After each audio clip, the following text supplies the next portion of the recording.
welcome to the expert interview series here at the Business Acquisition Summit. Today, we are excited to be welcoming Seth Ellsworth. Seth is a marketing expert, father of 8, and founder of the Wealthy Steward, which supports business owners to use a new and powerful ownership structure that provides more financial peace, protection, and freedom than they ever thought possible. A lifelong student of American history and law, Seth can trace back his American lineage back to the Mayflower in the 1600s. His love for law, simplicity, and care for people have led him to a spiritual assignment of bringing wealthy stewardship to the world. Now, as a disclaimer, as an affiliate for the Wealthy Steward, we may earn sales commissions, and anything discussed today is for educational purposes only and is not legal, financial, or tax advice. Please seek out professionals for a second opinion. Welcome, Seth. Thank you. Appreciate it, Michael. Appreciate you having me. Yeah, absolutely. You know, when I saw your presentation a few weeks ago, it blew my mind. It was like nothing I had ever seen before for ownership structure, for estate planning. You know, I know there's quite a list of the things that this can address. So really excited to get into it with you. But yeah, maybe it's good we sort of kick things off with your story and how you got started in business and what led you to this. Awesome. Well, first of all, I don't consider myself a founder of Wealthy Stewards so much as like this is just what came through me. The ownership structure we use doesn't involve a founder, interestingly enough. But we'll talk about that later. Um, so I love America. I love home. I'm a home person. Freedom is in my blood. The very first Ellsworth that stepped foot on the American continent was in 1649. I have 4 grandparents on the Mayflower. Um, the way that I grew up was with an intense reverence for our founding fathers. That's how my parents taught us. I was homeschooled for a little bit, and we just grew up with the reverence for this. And I love this country. I love the principles in which it was founded. I believe it's divine. I believe, it was prophesied. And that's not to take away from any other country, but I'm American. I'm fully American. And what we do here is also American. It's not foreign. It's not weird. You don't have to move anywhere else. It's 100% homegrown American, which I love. I love that for so many reasons. Um, my entire life, I was always told that I would be a great lawyer, which is fun because growing up, like I had opinions, and whether they were right or wrong, I defended them. And I really enjoyed debate, and I'm an athlete, and I compete, and all of these things just combine. So I went to college, and I realized very quickly that I went to college for American Studies, which is a completely useless degree if you don't love America, right? And if you're not going to become a lawyer or a teacher or something.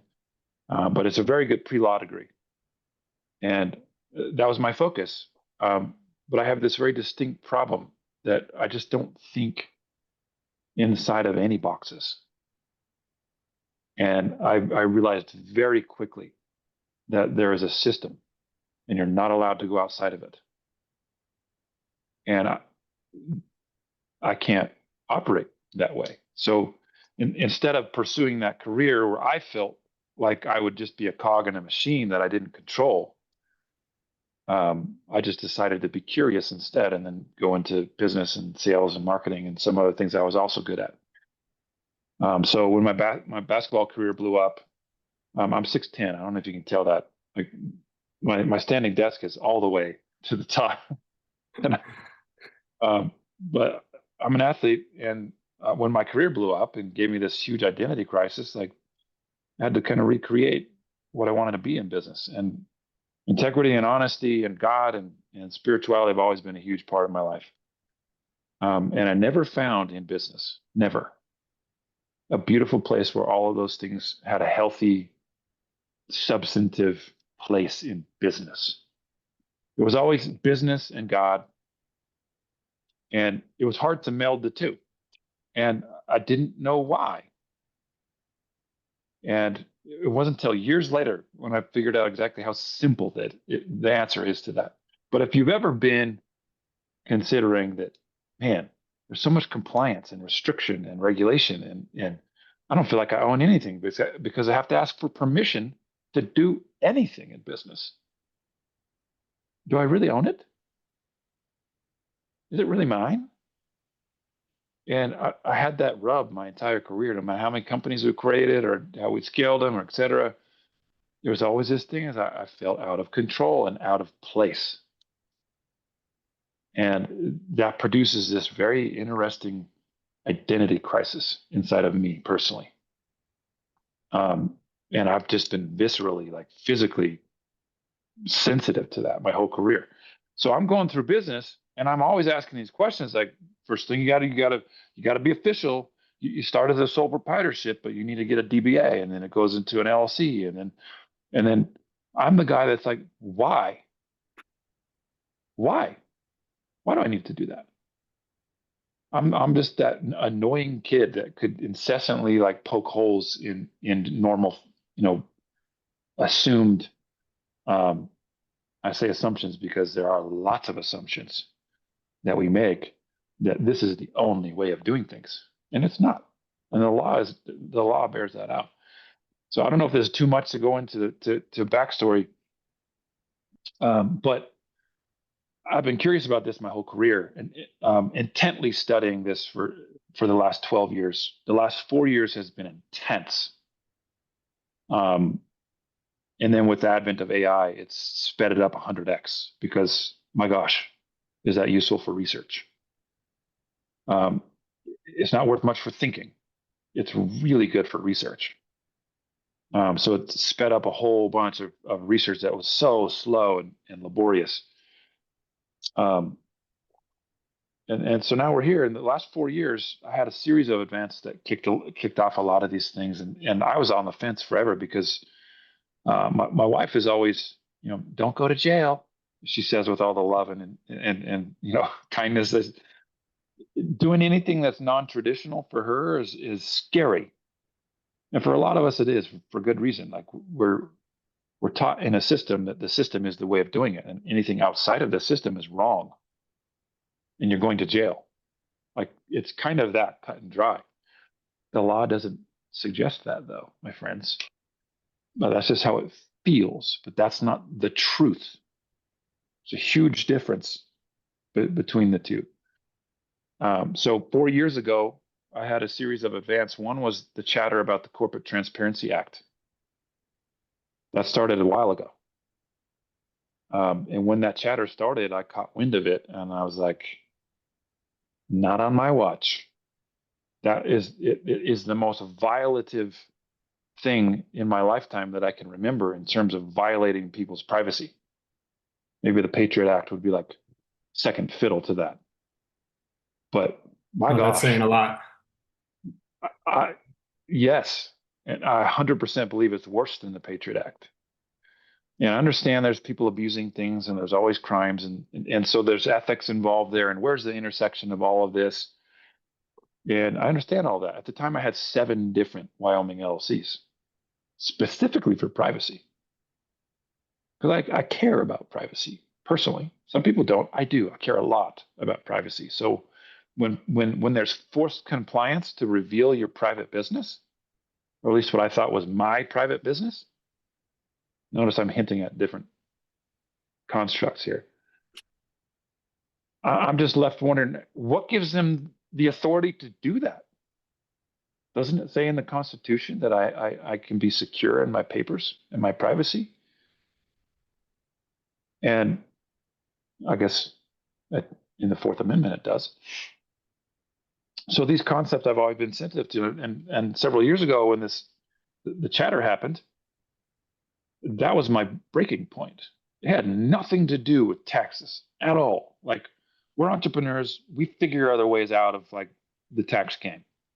It's not tax wasn't even in the conversation for me at all. Now, obviously, how we structure things, there are some benefits for that, but it was by no means the driver because I was just used to playing the normal game where you pay a professional to make the decision for you and they pick a strategy and you're like, great, here's your tax bill.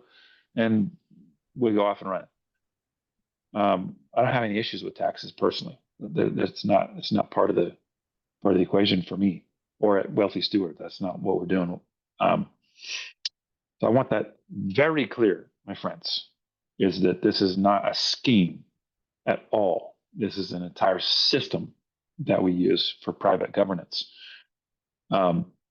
So Corporate Transparency Act happened, and then I had a family reunion where the Ellsworth family are like great aunts and their families and kids. It's this huge group of people we met, and I got to hold in my hand my great grandfather's business ledger, this big giant book, like 20 by 30, about this thick, huge, leather bound, with thousands of transactions in it. And so here's my grandpa. He was born in 1876. My great grandpa, and this is the early 1900s, and he has bank balances of hundreds of thousands of dollars. And we're like, oh. And I had this question that I couldn't shake. I just had one of those moments. It's like, how did my great grandfather do business? It's an interesting question. You go ask an attorney that, they're not going to know. You go ask an attorney, like, how did they do business in the early 1900s? What structures did they use? Well, shoot, can't be an LLC, couldn't be an S corp or a C corp, or traditional revocable living trust or that nature. I don't know. They're not taught. But you and I both know they certainly conducted business. What structures did they use? They're not taught this in school. It's not taught in law school. It's not taught to a CPA, not taught to accountants. So is it lost or is it just ignored? It's generally just ignored. But the truth is right there in plain sight.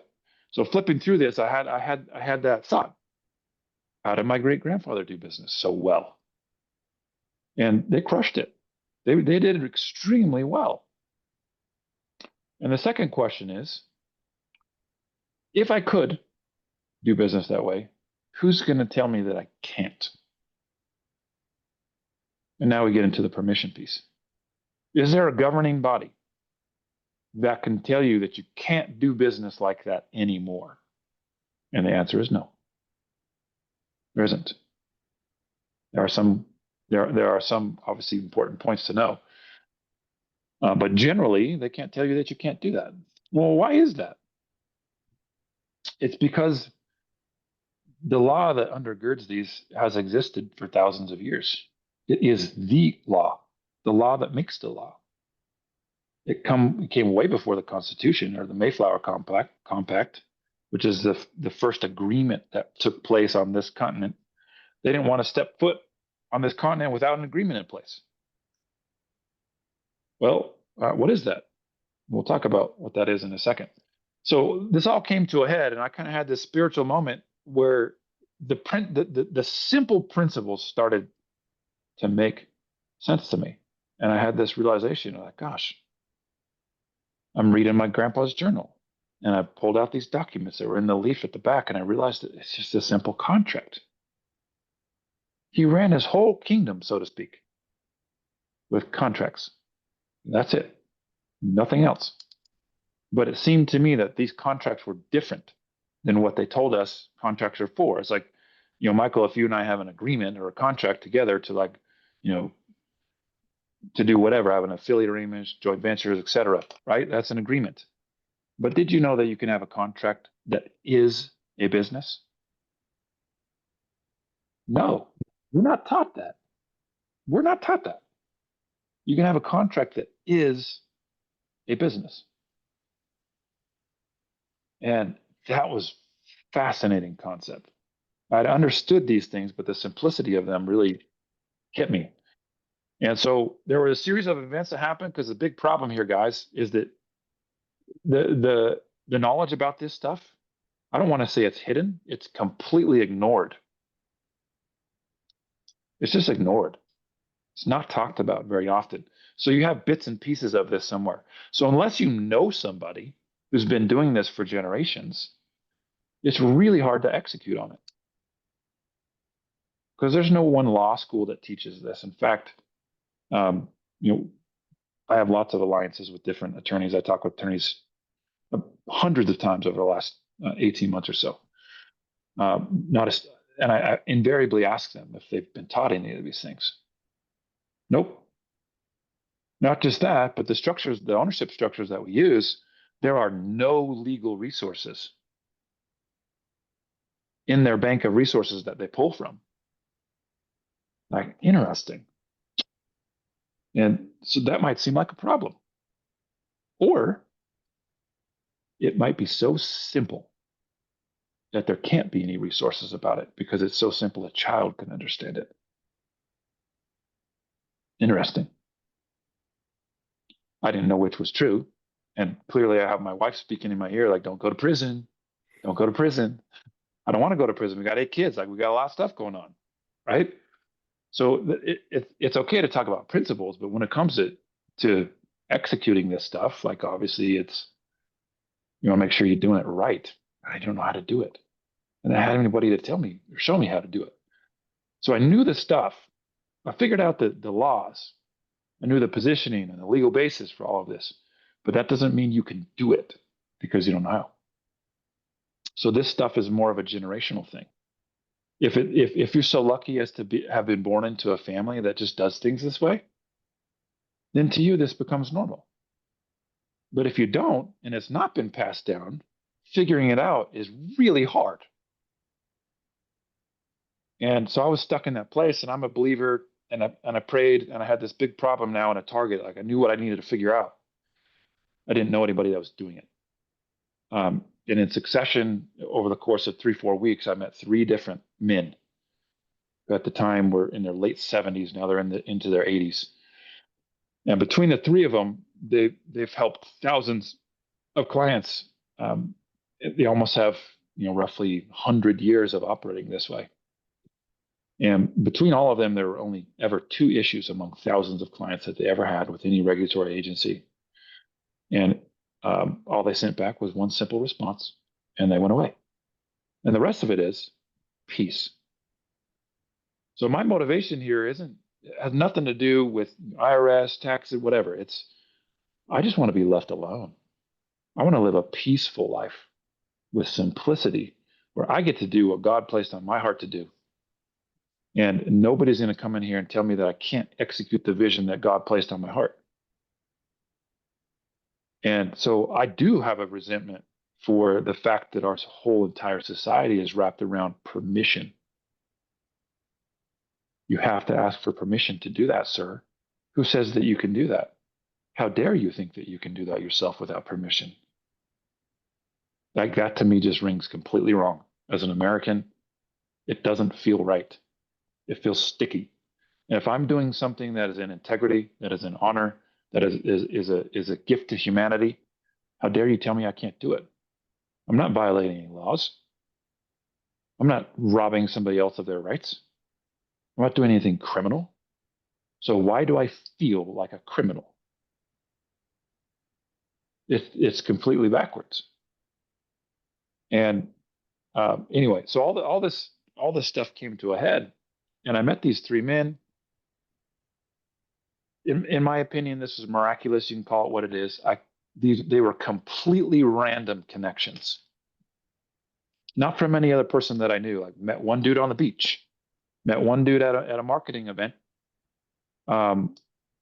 because one of his clients were there, happened to be flipping through one of the trust contracts that he had, and that mentor lives 2 miles from my house.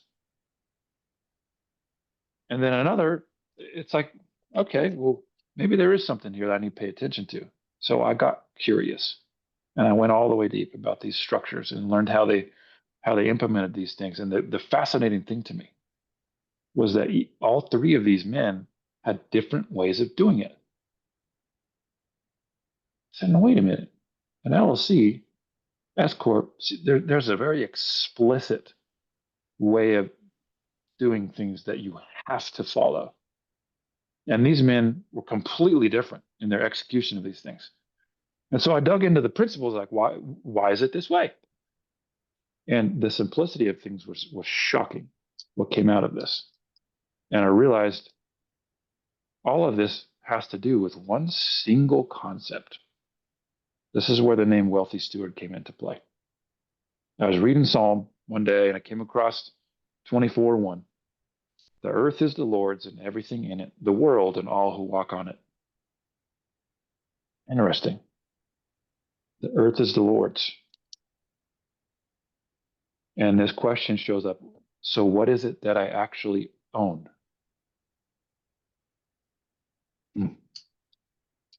And then it clicked. The whole problem here is ownership. It's ownership. And then so I check my assumptions and I dig through the research. I'm like, you got to be kidding me. So if I purport to own something, I'm subject to all this complexity. But if I purport to be a steward, not an owner, it's simple and free. And that bears out for thousands of years. It's the very same thing. You can go back to Roman civil law. It's the same thing. If you want to chart the downfall of Roman civil law, let me tell you exactly what happened. When they took the government from the people and they purported to own it. When ownership showed up in Rome, that was the downfall. Everything was downhill from there, and Rome blew up. It blew apart from the inside out. Nobody came in and took Rome. It blew apart. So I believe this concept of stewardship is a spiritual endeavor where we're living by principles of our own very existence. Like just about every belief system is in alignment with, I can't say every, I don't know all of them. But generally speaking, no matter what your religious backing is or your belief system, we would all agree with this. Like you're not taking a U-Haul with you to heaven. And you don't really own it. So what is it that you really control? You own your choices. You certainly own who you are. You certainly own your reasons for doing things. But those are not tangible things. So anything that's tangible, like you imagine owning a piece of land. Like there's something really fun about owning land, right? But let's say you get a new piece of property you've never visited before, and you go out there, you walk on this property like, oh, gosh, this is mine, my land. You realize that's a modern institution. Go do a little bit of research, and you realize that wasn't even in their terminology. Mine. Like my grandfather, again, 12, 13 greats. I don't know how many greats who stepped foot on here on this land in 1649. He ended up at the time of his death controlling roughly half the state of Connecticut. There's a lot of land. Never once did he ever say it was his or that he owned it. Ownership was not the reason why he came to America. It was freedom. So he didn't own these things. He passed down the stewardship to his children. This is biblical. So you step on land, right? Oh, it's my land. Here's the funny thing. You got the title that says that you're the owner on the title, right? On the deed. Don't you think that the person that you bought it from also felt like that was his land? What about the person before that? Was it his land? Or is it just land that changes hands that nobody really owns that we're just renting? So true ownership is not something that permeates. It's not permanent. It's a moving target, but it is a carrot that is ego driven, that's selfish, that's mine, and has meant the destruction of the most powerful societies that we know, including Babylon, by the way. You go back to Babylon, and they centralized everything. And when they centralized it, there was a governing document that purported to control and own. Slavery started to show up then. And then Babylon blew apart from the inside out. So no wonder, at least in a biblical context, why it tells us to flee from Babylon. Is it because the people were there? The people that were there were bad? I don't think so. It's that they violated spiritual principles of stewardship. to their own destruction. Same thing happened with Rome. So when I took ancient civilizations in college, I don't know how many other people took that, but when they teach Roman history, they don't mention anything about this conveniently. It's just not in there. But they certainly let us know about the American dream of home ownership, right? Anyway, I'm just running my mouth now. But these principles have all been crystallized and simplified in this very simple transition, guys. If you're willing to consider that there's something bigger going on here, and that right now you are sitting in the position of ownership because you weren't told any other option, maybe you have felt incongruent with that. All we're talking about is a simple shift from ownership to stewardship. And the benefits for doing so are not just lawful and legal and completely backed by the oldest laws, but it just feels good. It's clean, it's safe, it's peaceful, it's simple, and people leave you alone. And that's what I'm all about at the end of the day, is that level of freedom, of operational freedom to go and do my good that I want to do. That makes sense? Yeah, it does. And it's super interesting how you came to all of this. One thing I wanted to plant a flag on, because there's going to be a lot of international people watching this, is that it's also applicable to people outside of the United 100%. States, right? So just wanted to mention that. But, it's funny because there's a big trend in the mergers and acquisition space to highlight the benefits of ownership. And, it's funny because right when, you know, I'm thinking, okay, yeah, it's great to have this sort of ownership mindset. I see your your presentation, and Yeah. it's flipped, on its head, and a lot of some of the I can relate to some of the incongruencies or some of the things that you were noticing throughout your life, because I did too. So that might be a good place to kind of, talk more about the concept of stewardship and sort of the benefits of it and how you see it playing out, both, practically for, operating a business, the psychological benefits, as you said, it Mhm. feels good, it's safe, all those different things. I'm curious to know. Yeah. Well, stewardship is not a legal term. It's more biblical, but even King James version, and it's a word that clearly means the opposite of ownership, which is why I think it's so powerful. Being a steward, well, clearly a steward doesn't necessarily own it. I suppose they could, but they don't. They're not the owner, right? And well, how does that bear out? So let's just apply this to current legal structures. If I'm not an attorney, I'm not giving any professional legal or tax advice at all. I'm just a guy that cares a lot, and I like to check my assumptions and learn new things that are fascinating, that are useful to people.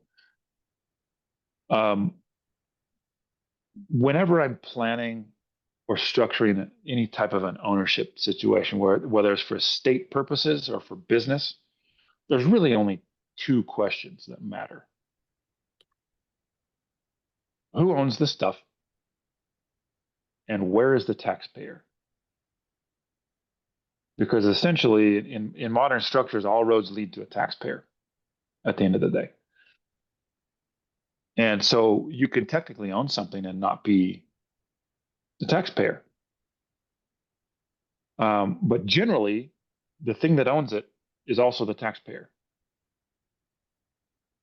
Not always, but um, so it's those two aspects, really. And so if I own the thing, I happen also to be a taxpayer. And so we naturally coincide with the IRS and the code. Is like there's no way. I don't know any ways of just muting the IRS and pretending like they don't exist. Like, you have to honor them and respect the laws from which they govern. And none of these things that we do refutes anything that the IRS does. It fits perfectly within the code. So long as we're we're able to move out of ownership into stewardship. So being that the IRS code, I didn't know this, and apparently this is new for CPA. I'm not a CPA, but when I talk to CPAs about this, this is kind of a new concept to them. Technically, the IRS code can be boiled down to one single concept also. And the concept is a taxable event is what triggers a tax liability and what makes a taxpayer who is the individual responsible for settling the tax liability. All of that is set off by an event. That's it. That's how the code is written. It's all around events, which is interesting. So here we have ownership, which is a singular concept, but then we have the tax liability, which is a secondary concept. What if we could separate the two and move us completely out of the picture, where we have one of these private organizations own the stuff? So we step out of ownership, we place something else in its place that happens to be able to control the taxable events,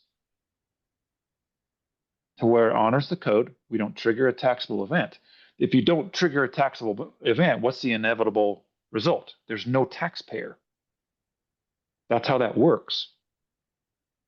And so removing ourselves out of ownership and controlling the taxable event also removes the taxpayer. This is what happens when we move to stewardship. And you do it in a very, very careful way, which is legal and lawful. And we have the legal opinion letter to show that what we're doing is absolutely legal. And so we're just using the laws for what they are, but we're using the quiet laws that have been ignored, that are not made front and center for obvious reasons. So in terms of the simple benefits, well, it removes complexity. And it removes restriction on cash flow that doesn't need to be restricted. And as long as we honor the IRS, and when we do create a taxable event, you should pay the taxes on that and handle the tax liability. But if you don't, you shouldn't volunteer that. Why would you do that? If there's not a taxable event, why would you create one if you don't have to? Like, nobody would do that. I think we'd all agree. If there is no taxable event, we shouldn't create one just because we feel bad. And I don't know if that's useful in understanding the context there, but you can see, like, my whole focus is simplicity and freedom and people leaving you alone. And when these things are structured properly, it doesn't matter the amount of cash flow. It doesn't matter what the assets are, what class they're in. It doesn't matter what contracts or what ownership interests you have, business interests. It can all flow to an entity that isn't you and has no default taxable event or tax liability. So at the end of the day, like, the stewardship fits perfectly well inside of the IRS code, not inside of it per se, but it fits.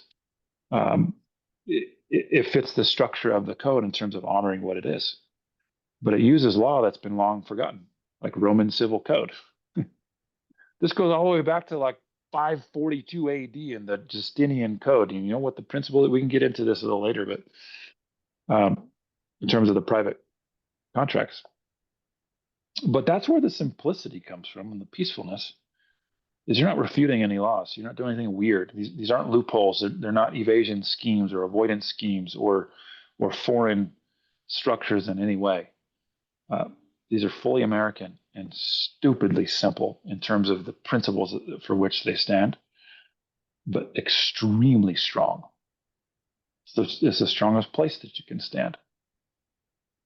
So it's really, really fun to talk about this because I do love history and I love how this stuff fits in. This is the part of law and business that has been largely ignored.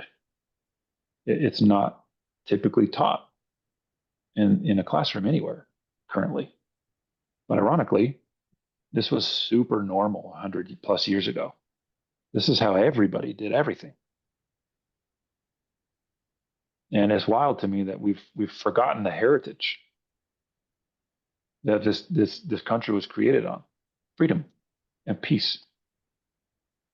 I mean, at the end of the day, you realize people pouring out of the motherland because they weren't privy to the terms of the contract. And so they felt violated. And they wanted to come here. The reason why that they signed the Mayflower Compact is because they wanted their name on the contract. That was freedom. Same thing with the Articles of Confederation and everything that came after, the Declaration of Independence. Whose names are on those? It's not just their names, but their sacred honor. And then the Constitution, those are states, and the representative. They're just contracts at the end of the day. It's beautifully simple. So you go back to this. We're essentially honoring the principles of the founding of our country. And typically, as long as you're in a common law country, it's the same. It's the same there as well. There's this quote from John Adams. Our Constitution was made only for a moral and religious people. It is wholly inadequate to the government of any other. And my gosh, have we come so far from that. Our Constitution was made only for a moral and religious people. But the difference is that those principles that the Constitution was founded on and the legal structures, they weren't stopped. They weren't removed from the record. They weren't made illegal ever. They were just ignored and not made part of this new system of governance. So I'm just waking up old systems that are thousands of years old. And the honest truth is that if you want to do business like your great grandparents did, you can. And the law supports you. It's very, very simple at the end of the day. Does that mean it's not hard to understand? Which is kind of shocking, because if you look at today's way of running a business, like even just to transact and purchase a company, like how much red tape is that? Like it's nuts. Hugely extensive contract, and understandably so, right? But here's what I want you guys to think about. In a society where forced compliance and complexity is normal, something that is simple and produces freedom feels fraudulent. What? Doesn't that feel backwards? Now, I may be crazy, but I don't think that's right. Something happened here where we were sold a bit of goods. Where did it go wrong? And I'm telling you, it went wrong the minute that the American dream became ownership in the 1930s. And the conversation was about owning things. It started with a home because that was a dream, right? The white picket fence. And then they instituted mortgages and all these other things that bound you to these system of rules. And then now comes C Corps and F Corps and LLCs way later. LLCs weren't even a thing until the 70s. You think your great grandparents was running an LLC? What? Those are only 50 years old, roughly. I don't know exactly when those, but at the end of the day, guys, the irony of all of this conversation is that go look up the governing or founding documents of whatever entity it is that you think you own. If it's an LLC, go find the Articles of Organization and point to your name on it. It's not there. You are not privy to that contract. They are. They fully control it. So you might have ownership. If you look up the definition of ownership, that's different than owner. Those are not the same word, and they mean completely different things legally. Ownership is a privilege given by somebody who has the position of owner. Essentially, it's just use of the thing. So the Secretary of State is the one that stamps the seal on your LLC. In every single state, it's exactly the same. This is how it works. And then they give you the privilege of ownership. You get to pretend like you own this and use our rules. So we're the ones that are opting into that system. And I'm not telling you that's bad. I use LLC still. But when you know how to interface with these, it's totally different. It's very smooth and it's quiet and it's clean. So I'm not saying an LLC is a bad thing. You just have to know what it is in order to use it properly and productively in this context of stewardship. You are not the owner of the LLC. And if you think you are subject to all of their different rules of governance. So spiritually speaking, if we're able to make this leap, this mental leap is like, okay, I'm going to unplug from this concept of ownership, plug it into stewardship, what happens? Well, if you don't own the LLC, you've stepped out of ownership. You're not the taxpayer for that anymore. It's very simple. You're not under the same set of rules for that anymore unless things flow to you personally. So we can talk about the some simple structures a little bit later. I'm trying to lay the groundwork of the principles here. So spiritually speaking, let's just go back to I can't talk about everybody else's experience because I don't really know. But in my experience, I had no peace in business. Peace was impossible to find. If it wasn't one thing, it was another. And just the nature of entrepreneurship is in and of itself, like all the risks that we deal with, all the problems that we're solving, all the things that we're fighting for that don't exist, that we're creating into existence. Like it's war every day. And then we have this red tape and complexity and compliance and regulation and all this stuff that just makes it far worse than it already is. Entrepreneurship is hard. And all of those things make it even harder. And on top of that, it just something felt off at the center of this. And when I realized it was just this simple transition of stewardship to ownership, I had peace. I'll never forget it. I had peace for the very first time in business. The flip side, right? Ownership to stewardship. Mm-hmm. Yes. Yeah. I had peace for the very first time in business. I was like, wow, what's left over for me to steward? I can handle that. I got it. The stuff where I felt out of control was all the complexity and the red tape and the regulation and all the things. I mean, 3 different times in my career, I've had an accountant make huge mistakes that cost me lots and lots of money. It wasn't my fault, but it was my fault because I hired them. And so they made the mistake. They're the ones that are supposed to know the code. And lucky for them, they made a mistake on my behalf. And I'm the one that had to pay for it. Like 3 different times, they filed taxes wrong and like made us hundreds of thousands of dollars later. Like, oh my gosh, you're supposed to know this stuff.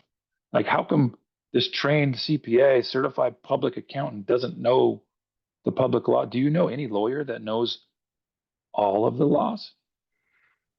No, nobody does. So at the end of the day, like using that system of governance, it is impossible to fully be compliant.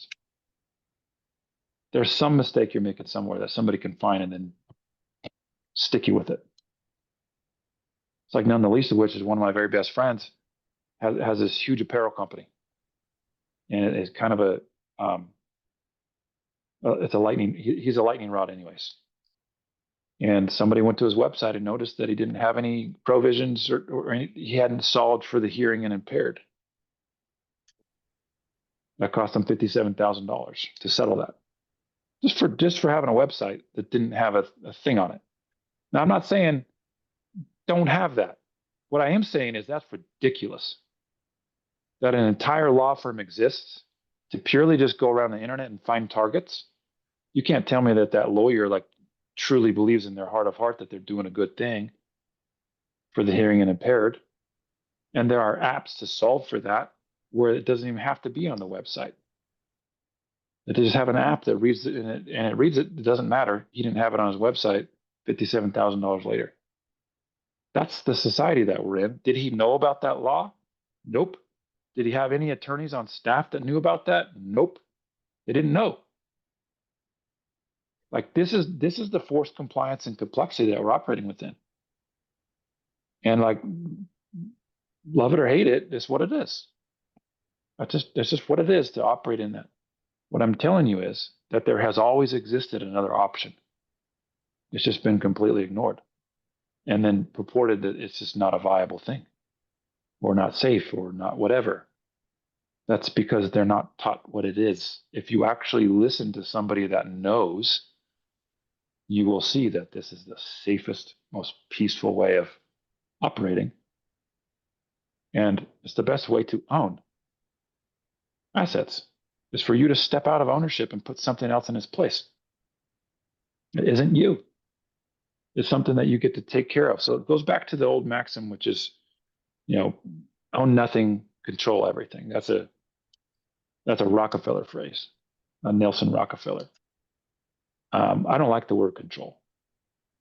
To me, that's very ego, prideful. But you put steward in its place. Own nothing, steward everything. Has a whole different vibe to it. I can get with that. So I don't need to own stuff. I don't mind being broke, having nothing in my name. I don't mind it at all. I love it. You know why? It's peaceful. It is peaceful. But that doesn't mean that I don't have stewardship, which is discretion over assets. I just do not own them. It's a huge, huge difference. So hopefully that kind of gives you a backdrop of simplicity of the principle, how it shows up, the basis for peace, a little bit of the backstory. Did I miss anything important there?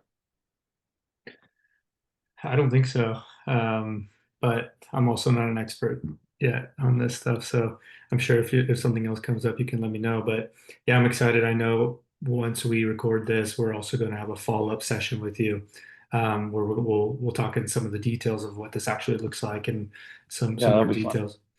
The Um, the, the X's and O's, yeah, so yeah. to speak. Yeah, it was really eye-opening, when you talked about the supremacy of older laws and Mm-hmm. how the Constitution plays into it.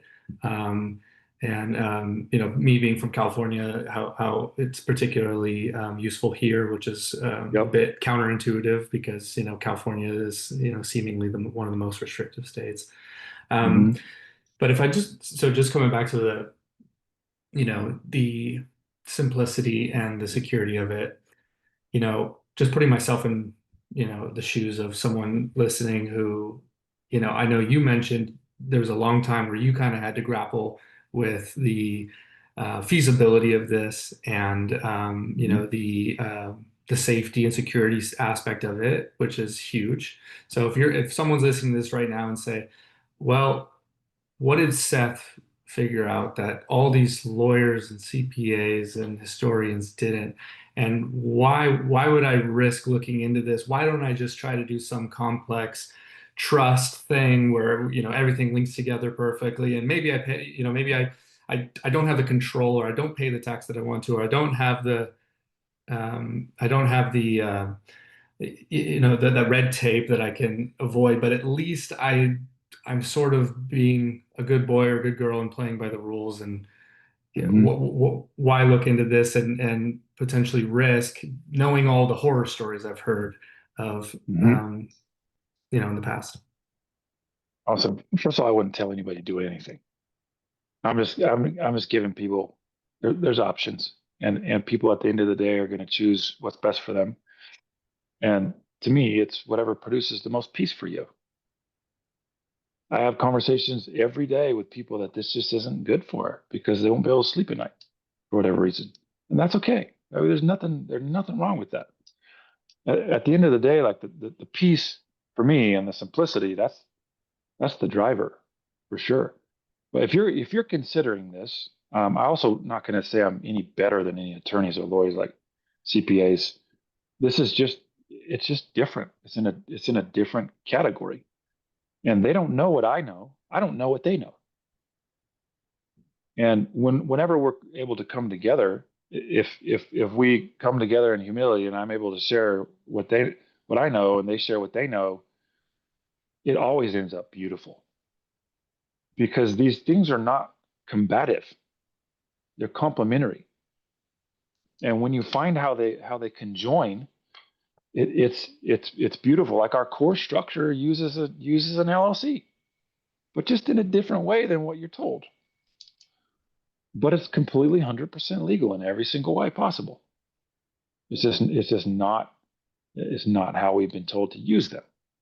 But there's also no law that says you can't use them that way, which is beautiful. So if these are new concepts to you, the very easiest thing to do is boil everything down to the simple principle of private contracts, not a public contract between public LLCs and this and that, and not a normal contract for like a revenue share, or a JV, or typical things. Private contracts, you guys, are unlimited in their scope of what they can do, so long as it's not criminal and does not violate public law. There are no restrictions on what you can write into a contract, period.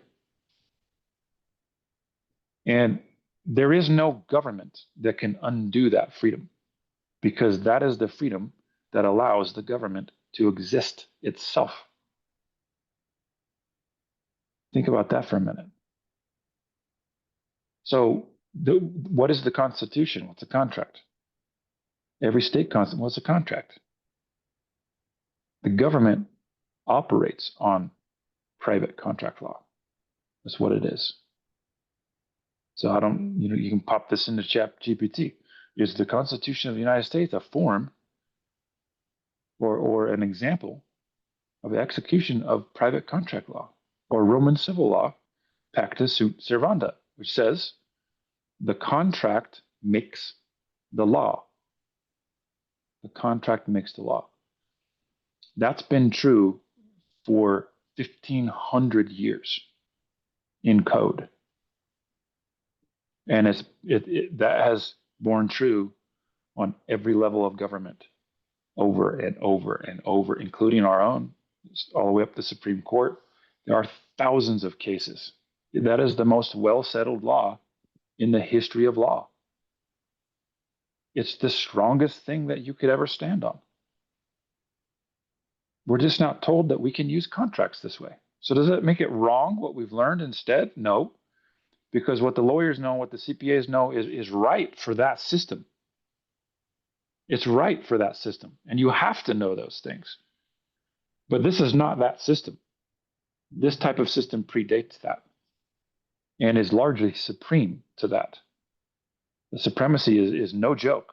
Like, this is played out on the Supreme Court level. Like, there's a, just to give you an example, Allied Structured Steel versus Spanis in 1976, I believe, it was 76 or 78. It was in Minnesota, and there was a private contract and then a state regulation. The private contract predated the state regulation that refuted the private contract, essentially making it against the law.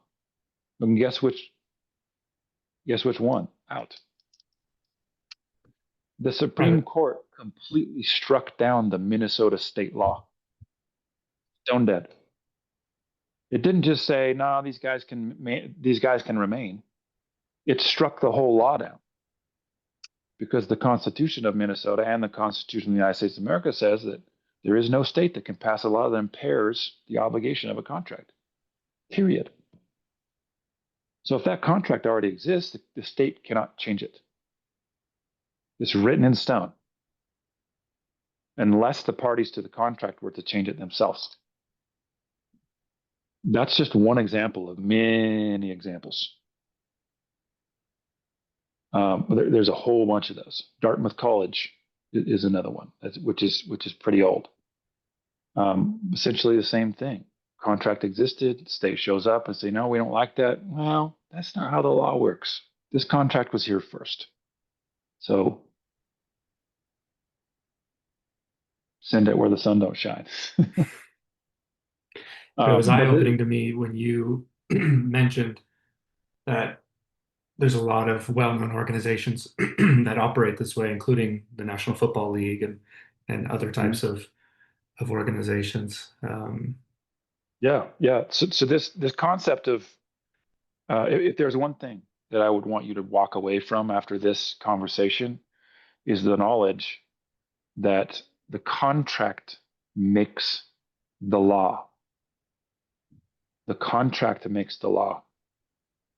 Any laws that are created, there's a contract first. Only, always, always. The contract comes first because we are free according to the Constitution and a whole bunch of Supreme Court rulings.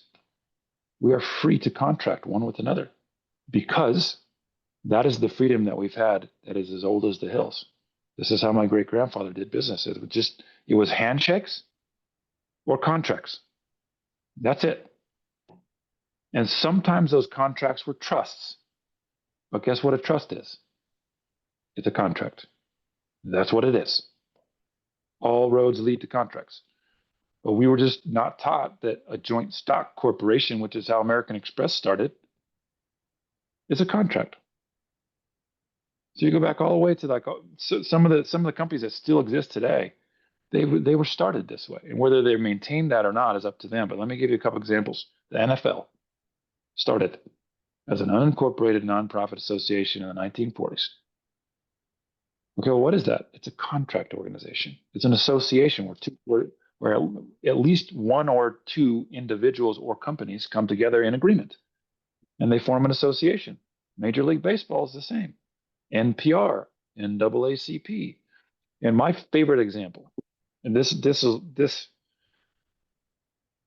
I would like to meet the person that mapped out this legal strategic structure for Visa and MasterCard because they both pulled from the same playbook. Visa just went around to banks and said, hey, you guys want to join our private association? It'll give you all these benefits. And we got this charge card. I'm like, sure, that sounds good. Well, they pounded the pavement for years to try and get critical mass. But they were a private organization based in a contract. There was no LLC, no C Corp, no S Corp in the mix at all. Nobody owned it. It wasn't something that could be owned because it was a contract and an association. So, and a nonprofit, mind you, nonprofit. So Visa comes in, they get critical mass. It's downhill from there. It takes them, 35 years. It takes them all the way into the 2000s. I can't remember the date that they started. It was like the 60s. And in 2008, at the point when they finally got the government to be in bed with them, technically, to become members, they knew they were too big to fail and completely unassailable. But the entire time, you guys, nobody could do a darn thing about it. There is no regulatory agency that had any power over Visa and MasterCard. You go look it up. It's wild. Oh, Visa screwed me over. They changed the terms of the contract. The exchange fees and this and that. I'm like, it's not fair. I'm gonna have a class action lawsuit. Gets tossed in discovery. Doesn't even get past discovery. You know why? You don't have jurisdiction here, sir. And definitely, this is not the right venue to adjudicate private matters. So it gets tossed out in discovery because there's no case. So it's like, it's so brilliant what they did, and partly sadistic because they knew they were untouchable by government and regulatory agencies. And finally, in the 2000s, 2008 and 9 is when they went public and they got the bag. They got the bag after the nail was already in the coffin. It's a bona fide monopoly. Nobody could do a thing about it. So like this is Standard Oil from the Rockefellers, but better because they were registered in Delaware. That's public.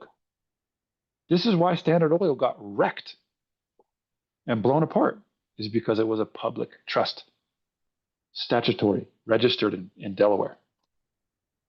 If they were private, like Visa and MasterCard, and a trust, they would still be in existence today because it'd be impossible to pierce if they were operated properly.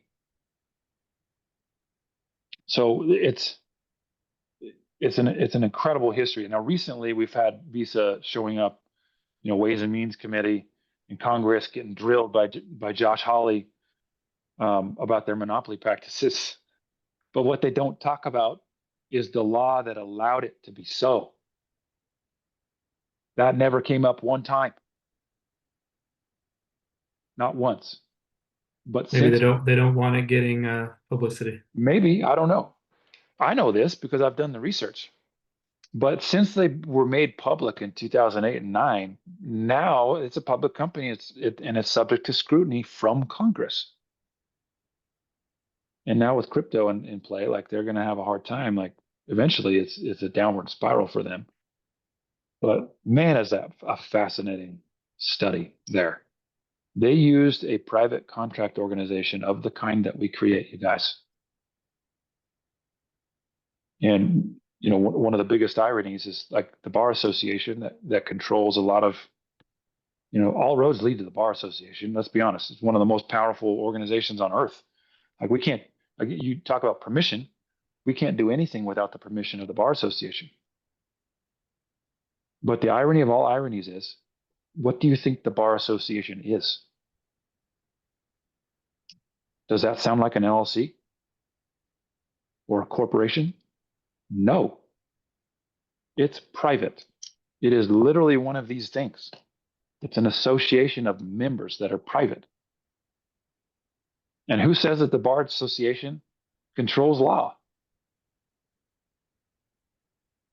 This is why I don't need a license to write a private contract organization, because the bar association has nothing to do with it. The bar association is contracted with a regulatory government. That's how that works. Bar association does not have a carte blanche to control all of law that predates its own existence. That's not how that works.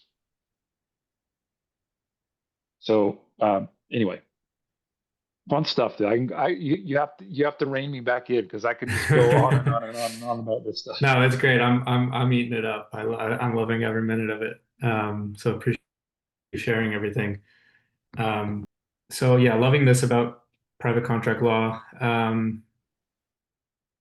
And yeah, let's connect it back to the stewardship concept, and then we'll look at wrapping up here. I know we also the one question I had for you when I followed up after seeing your presentation was about how this can relate to M&A, and my guess is it's sort of related to that thing about how you interact with some of these things, the businesses or the LLCs or things. But yeah, let's first kind of talk about how that's related to the stewardship concept, and then maybe give people a little sneak peek of what else we'll talk about on the masterclass call. Beautiful.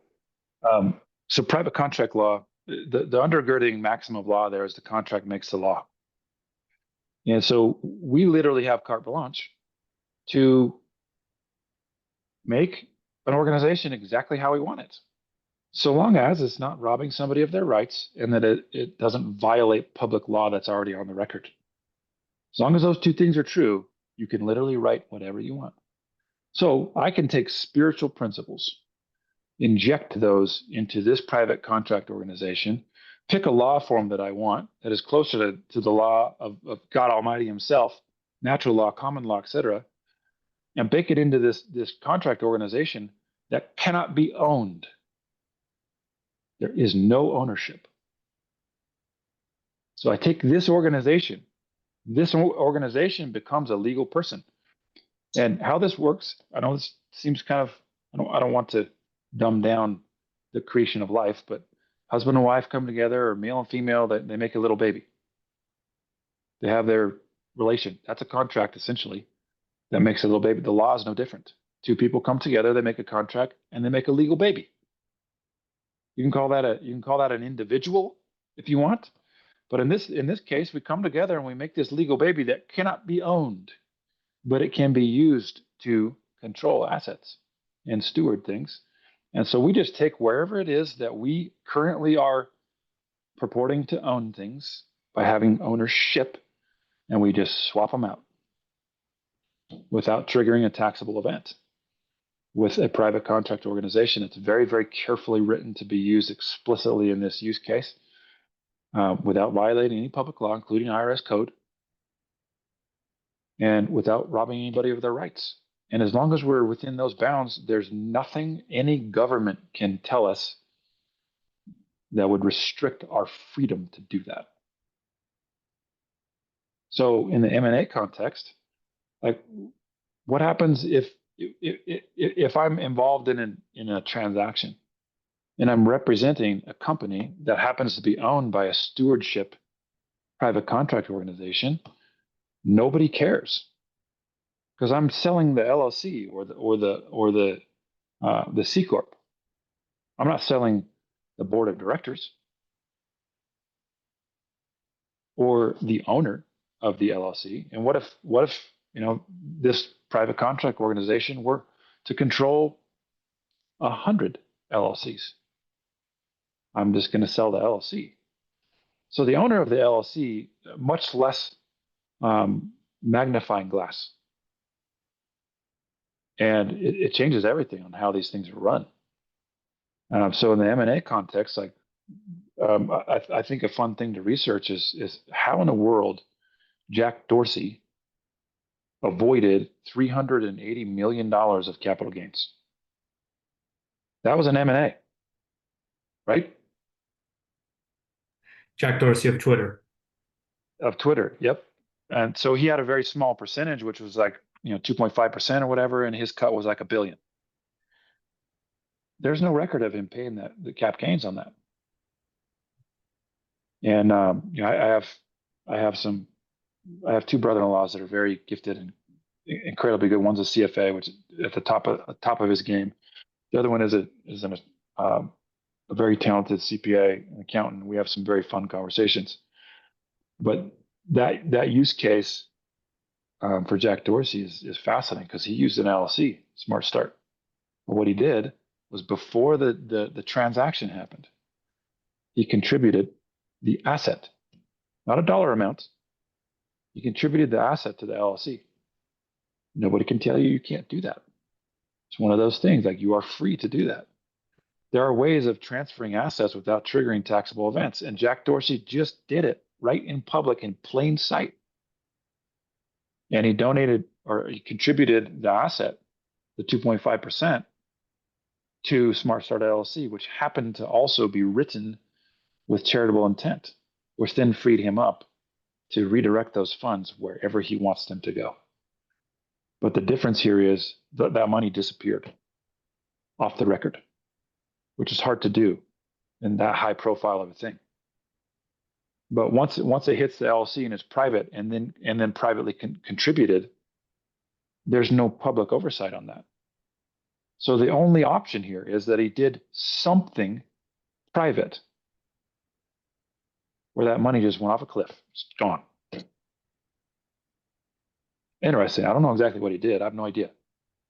This just goes to show you that this is the type of thing people just do. And they don't tell you about it, because they know. They know people that know how to do it. And so they just do it.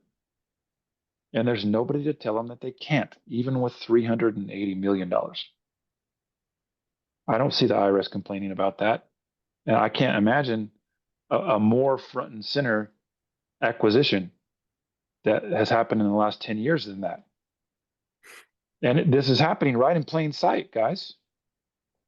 And so you're telling me that the way that you've been taught to do it is the only way of doing it? Nonsense. Like, these principles bear out at any level that you play at. There might be a little higher level of scrutiny, but as long as you're super careful and everything is done properly, and the private contract organization is legitimate, it honors its contracts, it's really hard to screw it up when you honor the principles for what they are. Which, by the way, I think it's important to note. On the regulatory side of things, obviously, there's so many regulations that there is no one professional that knows them all. Thank goodness for AI that has indexed all of them. So now we finally have a frame of reference where, like, we can actually consult all of the code. We've never been able to do that. And so now my positioning of this stuff is even stronger, because I can position it perfectly to where there are no holes anywhere. And I can triple, quadruple verify that against all of the code and all of the known public laws and make sure that it checks out and et cetera, et cetera. But the beautiful thing about this shift from ownership to stewardship is we are going out of a rule book and into a very small set of principles. And that's hard for some people, but for others, it's beautiful. I love living a principled life and being a good person and taking care of people, honoring my word, telling the truth, bearing out with integrity in everything that I do. That's how I like to live. I'm not perfect, but those are certainly the ideals. It's hard to do that when I'm regulated because now there's conflict. So this idea of rules and principles are at odds with each other. It's very biblical in a sense that you have the Levitical laws, which are codified, and then you have Jesus coming along saying, "Oh, there's really only two that matter: love God and love others as yourself." What? That's not a rule. That's a principle.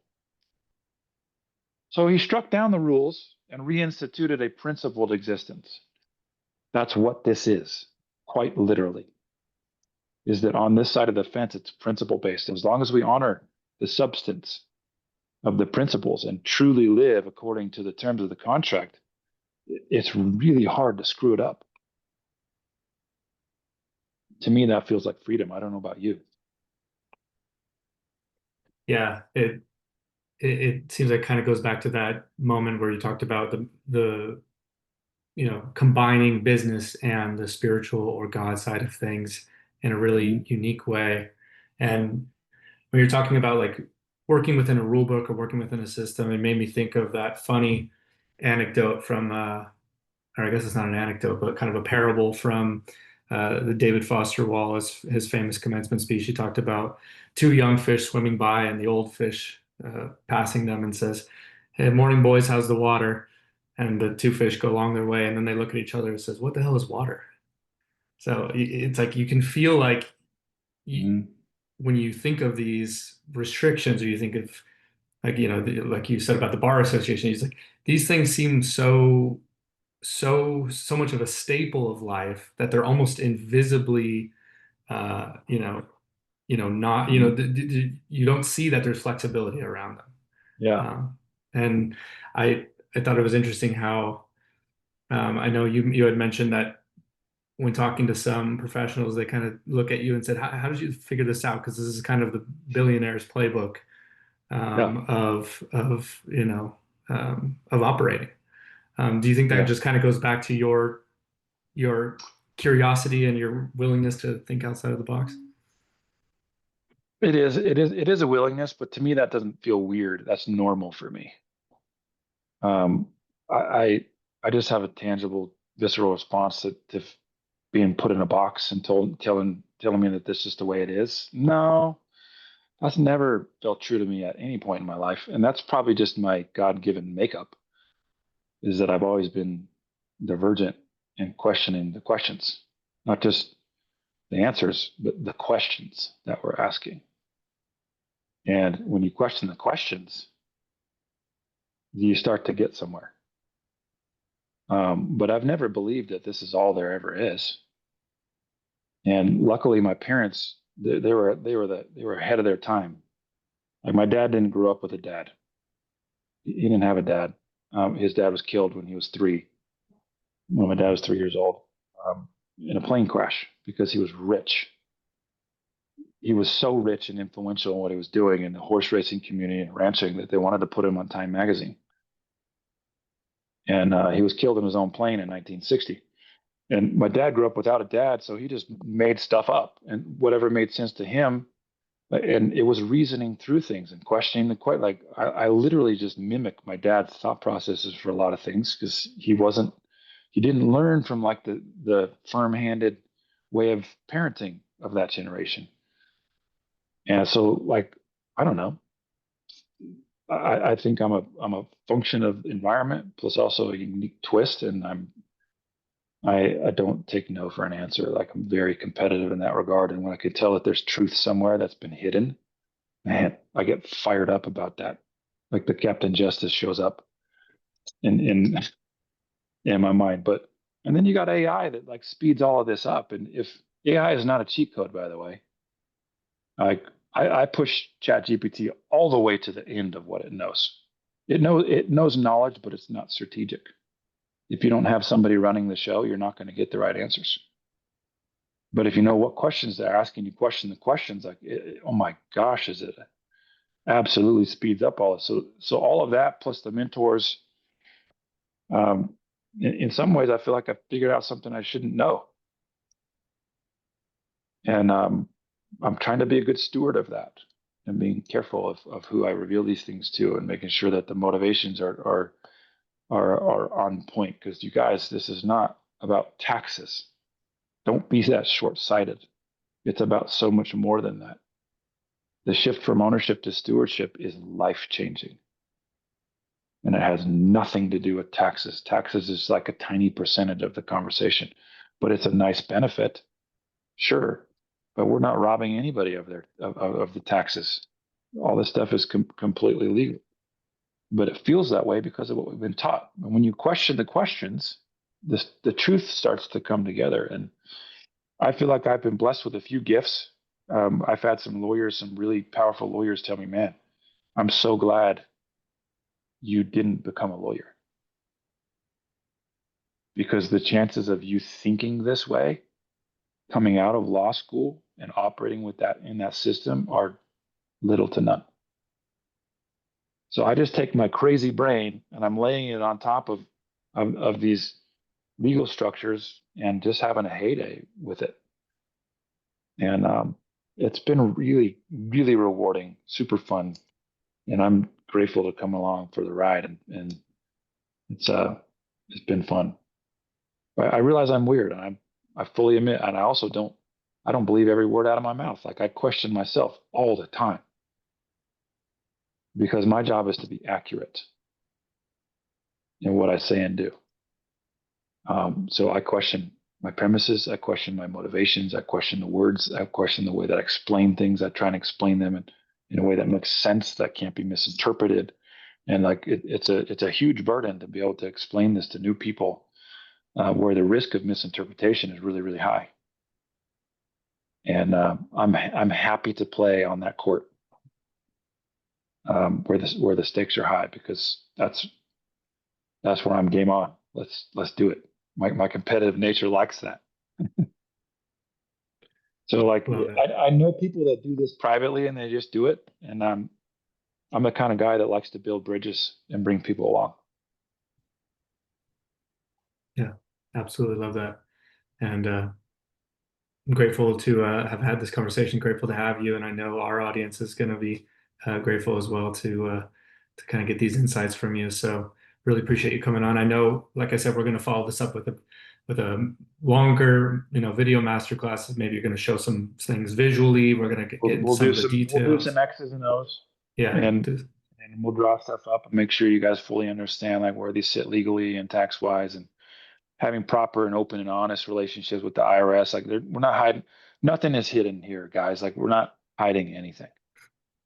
Like all this stuff is super clean. It's ethical. It's honest, and it's done right. And we'll show you that playbook. great. Anything else you want to leave us with before we wrap up? Um, yeah, peace. Follow the peace. Don't follow the fear. And I tell people all the time, like I'm way I'm so far down this road, and then plus AI, you're not catching up to me. You're just not. There's no, in terms of what I know about this stuff, it's not a, hey, I'm going to try and catch Seth and then implement. No, follow the peace. Because at the end of the day, like if you can't find the peace, it's not worth doing, period.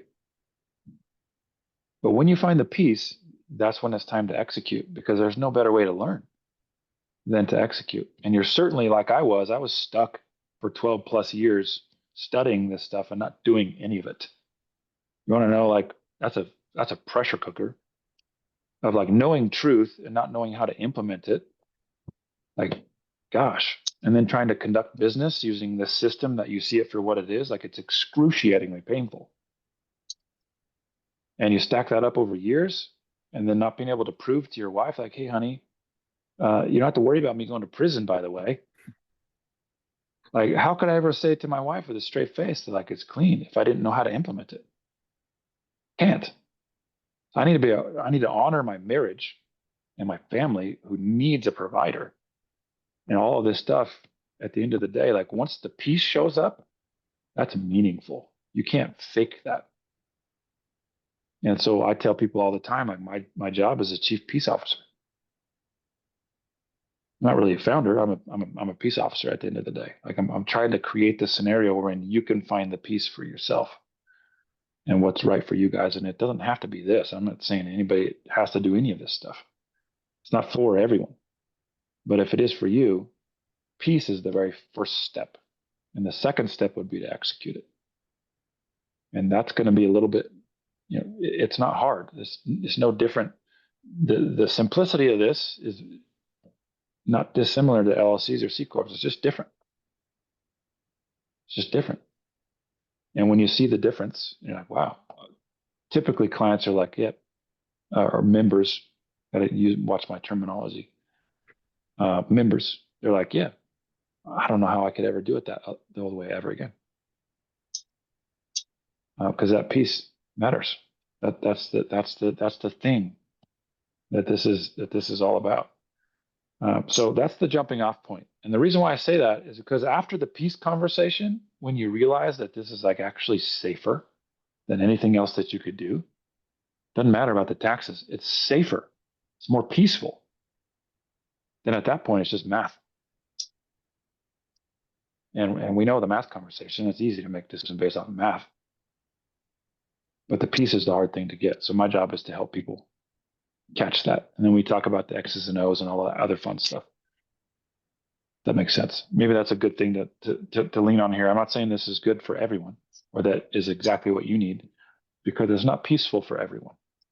But for my type of divergent thinking person who's field regulated his whole life, where he couldn't do anything without asking for permission, and that was a pressure cooker to live in, you're gonna love this. You will love it.